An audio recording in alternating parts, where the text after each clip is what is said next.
Welcome back to the podcast. This is Leanne Oaten, and in this episode, we're talking about 10 ways that women emotionally leave a relationship before they physically leave. We're going to talk about 10 signs, and maybe you'll be able to identify yourself in these 10 signs. But before I dive in, I just want to give you a little update that you may already have noticed that the podcast name has changed to the End the Cycle Method, which is in line with my End the Cycle method, and I've created and really anchored in my methodology over the last almost 7 years of teaching this program and having clients go through it.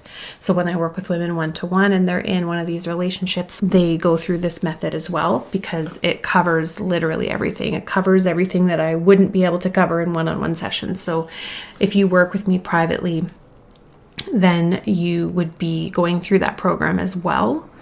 And so if that's something that you're interested in, you can reach out to me if you're wanting a 30-day deep dive with the program, plus support between sessions and access to me as you're implementing the work. You can reach out to me via email or come into my Instagram DMs and ask about that. Let's talk about the emotional signs that a woman, and maybe this is you, has already checked out and left the building of her relationship. I'm just opening this up. So 10 signs she's emotionally left the relationship. The first one is that she stops fighting. So you might be noticing that you're no longer trying to explain, fix, fight why you feel the way you do, or force them to act a certain way, or shove your needs down their throat and confront them in the corner and, wag your finger in their face. Like, you're just done with that. So you've gone from this matters like intensely to me to the point where it's like my very survival is riding on this actually changing to more of a whatever, detached, unbothered state. So that silence usually means that you're no longer emotionally attached and that you have given up on the relationship. Number 2 is that you're planning in secret. From putting away money to quietly researching apartments or places you could live, lawyers, getting your mind in that state of thinking of those things. And once you're in that place, you are already gone, even though you might vacillate between having some doubt, having some panic, having some fears come up about how am I going to do this? How am I going to do this alone? How am I going to do this financially? What about the kids? And all the rumination that goes on. But you are already gone. It's just that you haven't physically been able to leave yet. Number 3 is that you no longer confide in him. So when you stop sharing about your day, your dreams, what happened, what you were thinking, what happened to you today, your hopes and fears, you are pulling your energy back to protect yourself. And once that happens, then, when a woman stops sharing, because we want to share, especially with our friends, we want to share with our guys. And when you stop doing that, it means that you no longer see him as a safe place to be vulnerable. And this is the beginning of the end. Number 4, physical affection disappears. So you may still be performing the duties, but the warmth is gone. The desire is gone. There's no lingering touch or intimacy, hugs, or reaching for his hand, or just, having his hand on your lap or sitting close and being affectionate. Maybe it started that way, but now it's become very functional, not an emotional connection, and you actually don't want his touch whatsoever. Number 5 is that you're focused on yourself again. So you're starting to commit to your own personal growth. Maybe you are listening to more podcasts, you've hired a coach, or you're purchasing personal growth programs. You are going to therapy for you, not for the relationship. You're going to get yourself in a better place mentally, emotionally, spiritually, physically. You're getting your 10,000 steps in, or you're working out or exercising, whatever that is for you. You're glowing up and you're investing in yourself. And the best way to detach from the dynamic is to attach to something else. You're starting to learn that. And this is not coming from a place of wanting to impress him any longer, but to prepare for your next chapter. Number 6 is that you see through the excuses. So you see through the gaslighting, the love bombing, the hoovering, the quick switch behavior, the nice, mean, the games, the manipulation, and the fake promises. And they don't land in the same way anymore because you now see through it.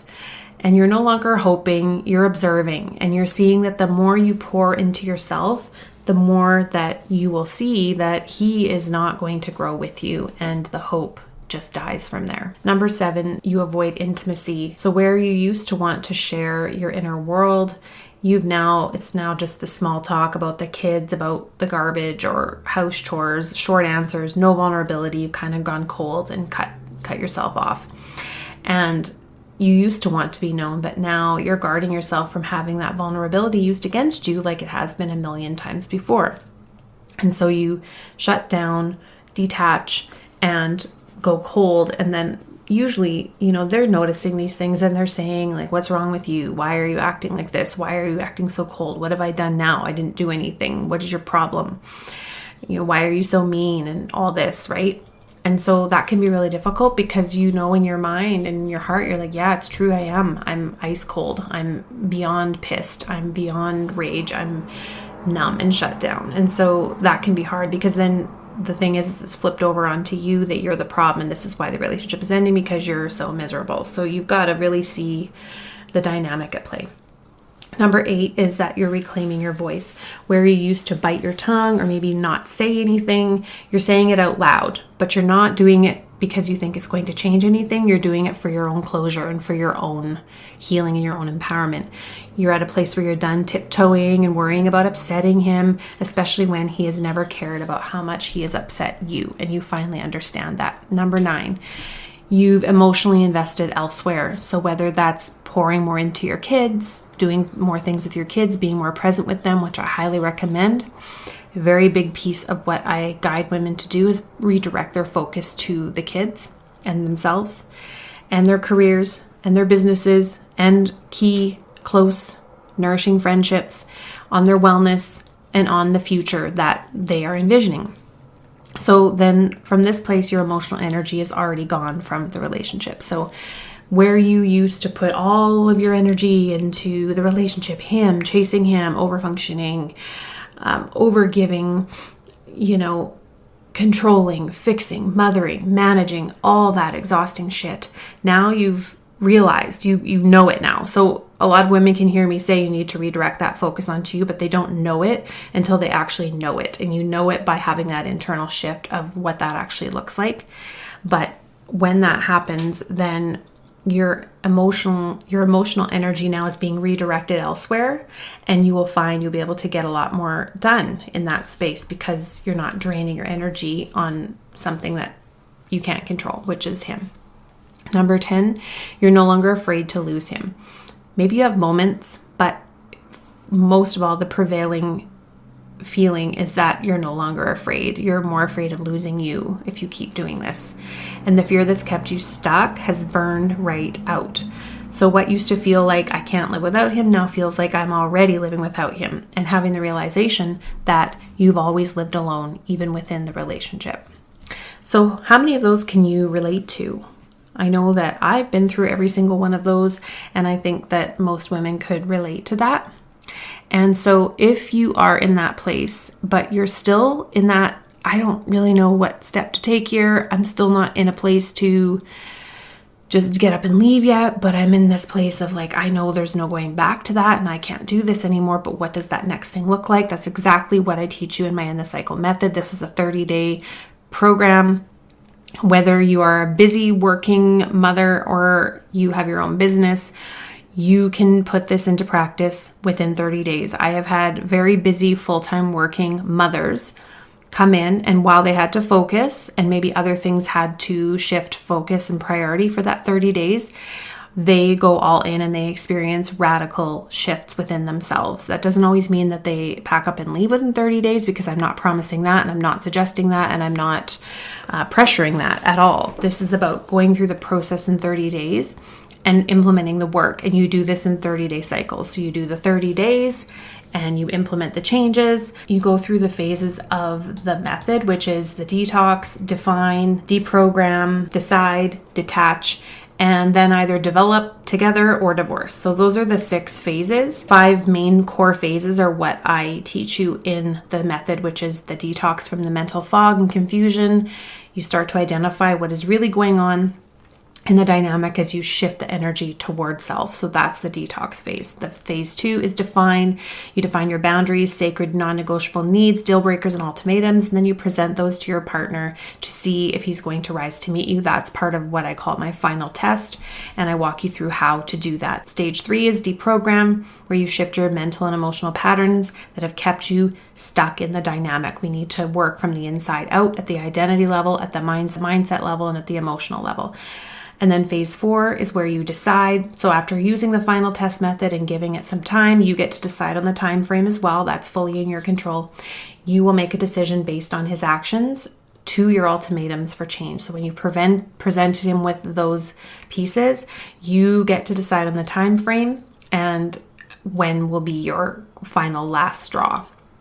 And then phase 5 is detach. You will begin emotionally detaching and preparing for life without him, whether you decide to go at this point or you want to give it more time and do some more of your own work while you detach from the emotional grip, which is what we've just talked about here in the podcast. And then the 6th phase that is beyond the core of the program is to find out if you're wanting to give it more time while you're emotionally detaching and you see that he's doing development work. Well, how do you know if it's real? How do you know if it's real change? How do you know it's more manipulation? What are the signs to look for that it's maybe real? And I want to say that if the person is narcissistic at all, the chances of it being real are very slim to none. And I cover all of that in the program so that I'm not misleading anyone to think that, oh, this could change if you're experiencing abuse and narcissistic abuse, because those situations have a very low success rate. The number that's been out there is 1%.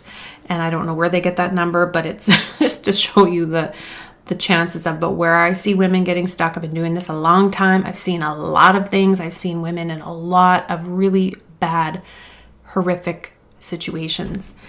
And where they get stuck is it really narcissism? Is it really abuse? Am I really being abused? So when you go into this program and you follow the method and you go through the detox phase, you will no longer be questioning that anymore. And if you are, you need to keep going through the detox phase. So that might mean you're doing the detox phase for longer and you're focused in on really understanding, tracking, mapping the patterns for yourself. And that's what you do in the detox phase. All right, so this is just a quickie episode. I wanted to just reintroduce the podcast for what the direction of this is. I will be doing replays from past episodes from when I started the Awakening Women podcast around the methods that I've used and the cycle method that I've used since 2019. And then I wanted to just reintroduce you to the method that I have refined and just gone back to do more iterations and really more define what this process is that I've been walking women through. And so the program has seen many updates, changes, refinements, improvements. And so if you would like to hop into the program and get started today, you can do that at leanneoten.com/ETC enrollment, or you can head to my Instagram, Awakening Women Official, and the link will be there. You can also head to my website, leanneoten.com. All right, that's it for this edition, and I'll chat with you in the next one.